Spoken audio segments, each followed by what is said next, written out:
ගින්දරට පිච්චුනොත් ඔයාගේ හමට වෙන හානිය අවම කරන්න ඕන ප්‍රථම ආධාර දන්නවද?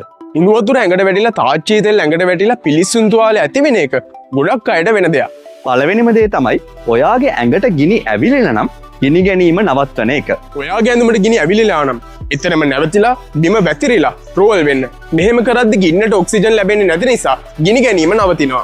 වෙන කෙනෙක්ගේ ඇඟට ගිනි ඇවිලෙලා නම් ඒ කෙනාගේ ඇඟට පොරවණයක් දාලා කලින් කියපු විදිහටම එයාව බිම පෙරලවලා රෝල් කරන්න.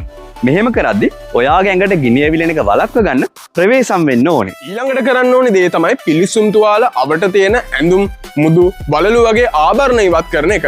නමුත් හැමට ඇලිලා තියෙන ඇඳුම් හෝ ආභරණ ඉවත් කරන්න යන්න එපා. එහෙම කළොත් හැමට තවත් හානි වෙන්න පුළුවන්. ඊළඟට කරන්න ඕනේ වැදගත්ම දේ තමයි සාමාන්‍ය උණුසුමේ තියෙන ගලන ජලය විනාඩි 20ක් යනකම් පිලිස්සුම් තුවාලයට අල්ලන එක. මෙහෙම කරද්දි පිලිස්සුම් තුවාලයේ අවට තියෙන තාපය ඉවත් වෙන හින්දා පිලිස්සුමෙන් වෙන හානිය අවම කරගන්න මේක ගොඩක් වැදගත්. නමුත් මොනම වෙලාවකවත් පිලිස්සුම් තුවාලේ අයිස් වතුරෙන් හොදන්නවත් තුවාලයට අයිස් තියන්නවත් තුවාලයට බටර් වගේ දේවල් ගාන්නවත් යන්න එපා. පිලිස්සුම් තුවාලය මතට පිරිසිදු පොලිතින් එකක් එලන්න.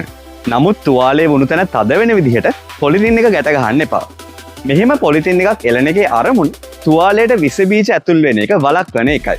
පිලිස්සුම් තුවාලයක් තියෙන කෙනෙක්ගේ ඇඟේ රසනේ ඉක්මනින් පිට වෙලා ශරීර උෂ්ණත්වය අධිකව අඩු වෙන්න පුළුවන්. මේක වළක්ව ගන්න පිරිසිදු පොරෝණයකින් පිලිස්සුම් තුවාලවල නොගෑවෙන විදිහට අනතුරට ලක්වුණු කෙනාව ආවරණය කරන එක වැදගත්. ගින්නට පිච්චුනොත් කරන්න ඕනේ දේවල් ගැන මේ පණිවිඩය අනිත් අයට ෂෙයා කරන්න අමතක කරන්න එපා.